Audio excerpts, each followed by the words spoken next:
புரட்டாசி 3வது சனிக்கிழமை முன்னிட்டு மயிலாடுதுறையில் புகழ்பெற்ற திரு இந்தண்டூர் பரிமள ரங்கநாதர் ஆலயத்தில் நீண்ட வரிசையில் காத்திருந்து பக்தர்கள் சாமி தரிசனம். மயிலாடுதுறை மாவட்டம் திரு இந்தலூரில் புகழ்பெற்ற பரிமள ரங்கநாதர் ஆலயம் அமைந்துள்ளது. ஆழ்வார்களால் பாடல் பெற்ற 108 வைணவ திவ்ய தேசங்களில் 22வது ஆலயமான இது சந்திரன் சாபம் நீக்கிய கோவிலாகும்.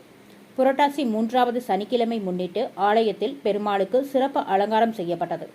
அதிகாலை முதலே ஆலயத்திற்கு வந்திருந்த பக்தர்கள் நீண்ட வரிசையில் காத்திருந்து சாமி தரிசனம் செய்தனர்.